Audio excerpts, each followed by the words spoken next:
Hi, my name's James Lang, and I live in the central west end of St. Louis. I've lived here for about 25 years.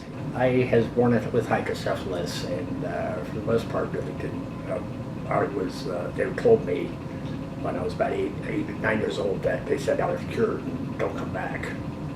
And that more or less it was the case, and I actually had a more or less normal life. I actually I went to Cornell University. I got to finish a PhD in biochemistry at Michigan State. I was actually on non-tenure track faculty at WashU. But then I hit my head, and well, my memory isn't what it used to be now. And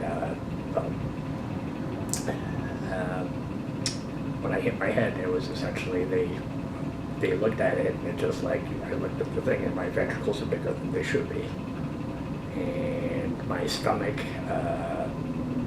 became much more queasy than it used to be. The two things that, if you have hydrocephalus, two clues that you're in trouble is projectile vomiting and you fall over a lot. And well, I started doing that, and well, with drugs and such, they managed to stabilize me, but. It's been stable for 10 years now, but they don't know why. Mm-hmm. So it could something could go bad in any way. If you look at the math behind it, the probability of shunt failure, I'm up at about 100 million to 1 against actually having a shunt that's been around this long. So right about there, it's called this was called the aqueduct of Sylvius. And if there's any problems, that quite often it's a very narrow opening in a child. If you get any problems, and you can it grows into that. And if you basically grow into the thing grows together, the two sides of the hose grow together. It's like pinching off a hose, and you get all sorts of medical problems, and that's what happens. Largely, you'll see the brain blows up. My head looks a bit normal, but if you look, well, there's a bet I can win with anybody. I have a bigger head than you do. They put basically bored a hole in my brain and put basically a rubber tube, and it came out to my skull, and they wrapped the tube around it and introduced the tube into my medulla, about right there. And that's been there for about 5 years now. Thing, as I said, the people I'm very concerned about is all the people I know in the hydrocephalus world, because right now they're literally a week snap away from another brain surgery. Mm-hmm.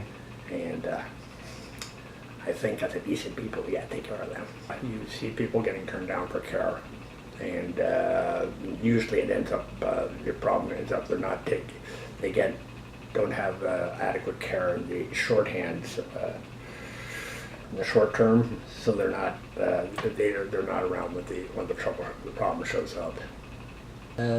Pre-existing conditions like mine can be you can ignore them for some people. You ignore them for a time, but you could be when they hit you.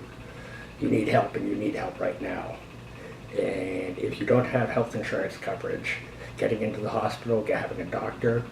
I mean, for somebody with hydrocephalus, you need to have a doctor and a neurosurgeon there that actually knows your case.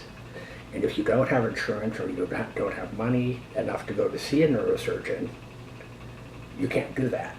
So that's all losing time when you need a rapid surgery. When you need rapid surgery to ameliorate your condition. So if you don't have health insurance, you don't see the doctor, and you're very close to death. You're killing people. Basically, the lawsuit right now, it's a tricky one. For me, since I have good coverage at the College of Pharmacy, I'm okay. Anybody who doesn't have good coverage, and ACA will stop having good coverage if Josh Hawley's lawsuit goes through. It'll